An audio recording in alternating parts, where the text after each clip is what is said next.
دوسرا حکم وَلَا تَقْرَبُوا الزِّنَا إِنَّهُ كَانَ فَاحِشَةً وَسَاءَ سَبِيلًا۔ اللہ نے فرمایا کہ زنا کے قریب بھی نہ جاؤ۔ یاد رکھو، یہ نہیں کہا کہ زنا نہ کرو، حکم تو یہی تھا نا کہ وَلَا تَزْنُوا، زنا نہ کرنے، فرمایا نہیں قریب بھی نہ جاؤ۔ کیا معنی؟ کہ جو دوائی ہیں زنا کے، جب غیر محرم عورت سے ملو گے، باتیں کرو گے، نیٹ پہ بیٹھ کے چیٹنگ کرو گے، ایک دوسرے کے حسن و جمال کی تعریفیں کرو گے، تو معنی یہ ہے کہ آپ زنا کی طرف بڑھ رہے ہیں۔ اسی لیے عرب کے اندر ایک محاورہ ہے کہ اول النظرۃ، سب سے پہلے تو نظر پڑتی ہے غیر محرم پر، ثم الخطرۃ، پھر دل میں خیال آتا ہے کہ یار لڑکی تو بڑی خوبصورت ہے، بڑی سرو قد ہے، بڑا جمال ہے، ثم الخطوۃ، پھر اس کے بعد آدمی قدم بڑھاتا ہے کہ چلو بات تو کر کے دیکھیں، شاید بات بن جائے، ثم الخطیۃ، اس کے بعد پھر آدمی سے گناہ ہوتا ہے۔ پہلے تو وہی ابتدا تو نظر ہی ہے، نظر، پھر دل میں خیال، پھر قدم بڑھانا، اور پھر گناہ میں واقع ہو جانا۔ اسی لیے حکم ہے کہ اگر عورت گھر میں اکیلے ہے اور کسی نے آگے دروازہ کھٹکھٹایا ہے تو اس کو سختی سے جواب دے، نرم بات نہ کرے، چونکہ اگر نرم بات کرے گی کہ اچھا ماشاءاللہ میرے خامد، لیکن آپ تشریف لے آئے نا جی، اندر بیٹھے آ جائیں گے، تو پھر تو گناہ کا رستہ کھل گیا نا۔ جھڑک دے کے بھی نہیں ہے، بعد میں آئے۔ اسی طرح ٹیلی فون پر بھی اگر آپ نہیں جانتی ہیں کہ کون ہے تو آپ سختی سے بات کریں، نہ کہ نرمی سے بات کریں، کیونکہ یہ سب دوائی یہ زنا ہے۔ ملنا، ملانا، بوس، کنار، یہ ابتدا ہے نا زنا کی، انجام زنا ہے۔ اور اللہ کے قرآن میں ہے کہ انہو کان فاحشۃ، یہ زنا جو ہے یہ فاحشہ ہے اور بہت برا راستہ ہے، گناہ بھی ہے اور برا راستہ بھی، چونکہ محاورات عرب میں ہے کہ الزنا یخرج البنا، زنا ایسی بلا ہے کہ جو آدمی کی بنا کو بھی اکھاڑ دیتا ہے۔ اسی طرح یہ ہے کہ من زنا زنیا، جو کسی کی لڑکی سے زنا کرتا ہے اس کے خاندان سے بھی پھر زنا ضرور ہوگا۔ اور یہ بھی ہے کہ زنا ایک ایسی بلا ہے کہ اس کی سبب سے بستیوں کی بستیاں اور خاندان اجڑ جاتے ہیں، لڑائیاں ہو گئیں، جھگڑے ہو گئے، فساد ہو گئے۔ تو اس لیے یہ ایک بہت بڑا گناہ ہے اور بڑا غلط راستہ ہے، تو آدمی کو ہر حال میں زنا سے دور رہنا چاہیے۔ اور پھر یہ دیکھیں کہ اللہ نے زنا حرام کیا ہے تو نکاح تو حلال کر دیا ہے، کہ اگر تمہاری شہوت ہے، قوت ہے، طاقت ہے، جوانی ہے، نکاح کر لو۔ اگر ایک بیوی سے گزارا نہیں ہوتا دوسری شادی کر لو، تیسری کر لو، چوتھی کر لو۔ جب اسلام نے تمہیں اتنی رعایت دی ہے تو پھر زنا کرنے کا کیا معنی؟ اور زنا کے لیے بھی اللہ نے حد مقرر کی ہے کہ الزانیۃ والزانی،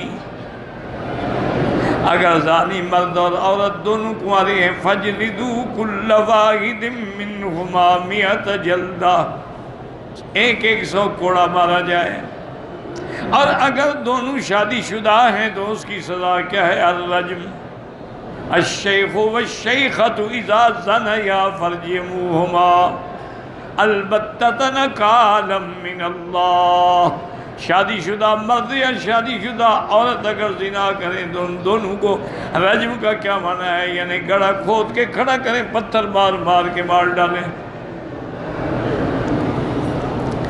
اور یاد رکھوں کہ یہ قرآن کی وہ آیت ہے جو منسوخ تلاوت ہے لیکن باقی الحکم ہے. تلاوت تو منسوخ ہے لیکن حکم باقی ہے.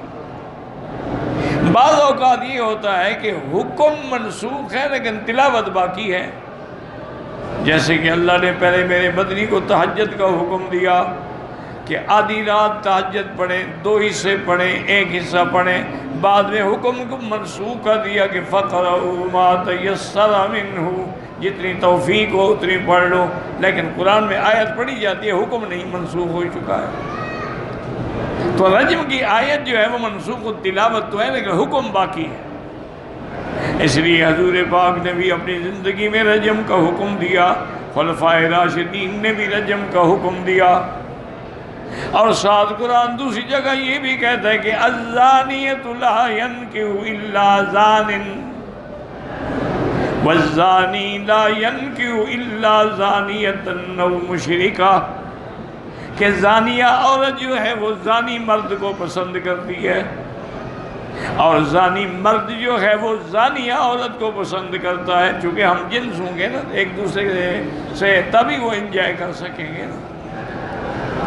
لیکن معنی یہ ہے یعنی اغلب اور اکثر یہی ہوتا ہے. اسی لیے زانیہ نکاح نہیں کرتی مگر زانی سے، اور زانی بھی نکاح نہیں کرتا مگر زانیہ عورت سے.